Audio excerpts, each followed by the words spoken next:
நரியும் ஆமையும். ஒரு பெரிய காட்டுல ஒரு நரியும் ஆமையும் நண்பர்களாக இருந்தாங்க. அந்த ஆமைக்கு ரொம்ப நாளா ஒரு கவலையாம்.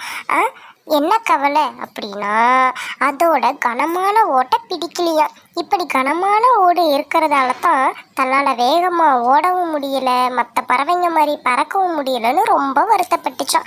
ஒரு நாள் நரியும் ஆமையும் சந்தித்து பேசிக்கிறப்ப நரி ஆமைக்கு ஆறுதல் கூர்ந்துச்சான்.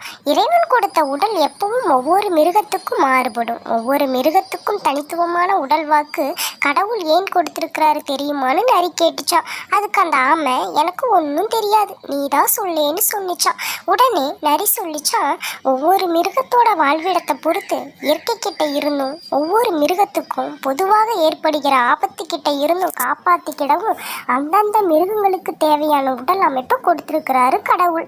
உன்னோட உடல்ல இருக்கிற கனமான ஓடு உனக்கு உதவி செய்யறதுக்கு தான் அமைஞ்சிருக்கும். அதனால அந்த ஓட்டை பார்த்து வருத்தப்படாதுன்னு ஆறுதல் சொல்லிச்சான் நரி. இதை கேட்ட பிறகும் ஆமைக்கு திருப்தியே இல்லையா.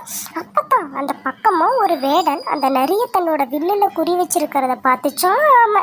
அச்சச்சோ அப்படின்னு சொல்லிட்டு உடனே அந்த நரிக்கு பாதுகாப்பா குறுக்க வந்து நின்றுக்குச்சான் ஆமை.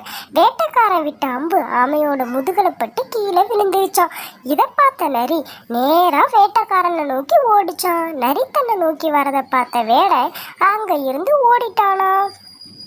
இப்போ நரி ஆமையை பார்த்து சொன்னிச்சான், இப்போ பார்த்தியா, உன்னோட கனமான ஓடு தான் என்னையும் உன்னையும் காப்பாத்திச்சு. இதே நேரம் உன்னோட ஓடு இல்லைன்னா யோசிச்சு பாரு, வேடை விட்ட அம்பு உன்னை கொண்டு இருக்கும், இல்லைன்னா என்னை தாக்கியிருக்கும். இனிமே உன்னோட உடம்பை பற்றி யோசிக்காம நல்லபடியாக வாழ்க்கையை நடத்துன்னு சொல்லிச்சான் நரி.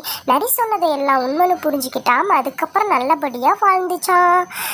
இதை கேட்டு எல்லாரும் பயனடைவீர்.